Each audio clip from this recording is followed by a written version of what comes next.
Well, that was fast. So now the Raiders took Alex Kappa after we cut him, and they took Germaine Pratt after he cut him. So they actually are now just rebuilding last year's Cincinnati Bengals. Let's go, Raiders! No, on a real note though, I'm happy for Germaine Pratt. I'm happy he found a job right away. I figured he would, to be honest, because again, he was top 10 in tackling last year. Obviously, that's the reason why, because people ran past him, but, beside the point. 4.25 million deal with the Raiders for 1 year. He could also get another $500K in playtime incentives. So he went from, with us, making around $8 million. Well, his salary cap hit was $8 million. He obviously was making less, but salary cap hit $8 million.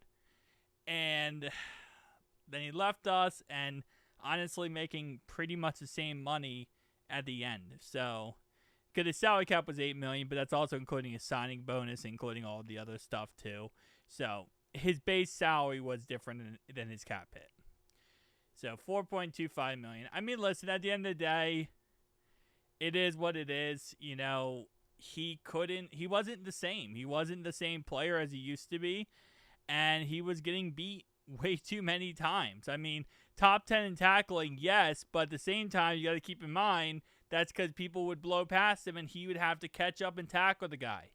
All right, so it's like, he couldn't cover. He would miss a lot of tackles. He wasn't that fast. There's situations where you just got to look at it and say, okay, well, it just isn't going to work out. And that's pretty much how it works. So, I mean, again, shout out to him. Someone said, what are the Bengals doing? Pratt requested trade his offseason. The Bengals had to release him because they couldn't find a team to trade him.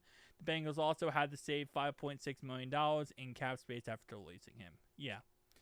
And I wouldn't say he's dull crap, but he's definitely not what he used to be.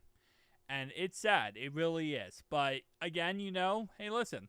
Go to the Raiders, gets put in a system with maybe another linebacker that can help him out. Or the Raiders just suck this year. And the Raiders are the worst team in football, and Pratt just made himself $4.25 million. And Kappa just made himself whatever he made himself. So that's also a factor that could be a thing, is these guys leave us and they go get paid, but, it's on a crappy team, and it is what it is. So, I don't know, man. I love Pratt. I was the guy who wanted to keep him back, before we signed him to his last deal. And it's just it sucks because you're losing one piece at a time. We lost Jesse Bates. We lost DJ Reader. We lost Germaine Pratt. And I know, listen, this is part of the business. And again, I'm not saying it's a bad idea, a bad thing that we lost them or we got rid of them. But, yeah, man. Is this the nostalgia? I cannot say that word correctly. It's just the fact of, he had that interception against the Raiders in the playoffs that got us our first playoff win in so long. And then he goes to the Raiders. Bro, that's almost like cinema, okay? You get the interception versus the Raiders in the playoffs to give the Bengals the first playoff win in a very long time. And then you go to the Raiders. Well, as I said, I wish him and Alex Kappa the best of luck. Hopefully they can figure things out. Do we play the Raiders this year? No, we do not.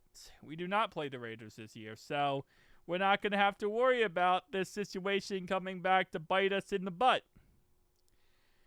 Hopefully not. Unless we play in the playoffs. Unless the Raiders are simply that good of a team, which, anything is possible.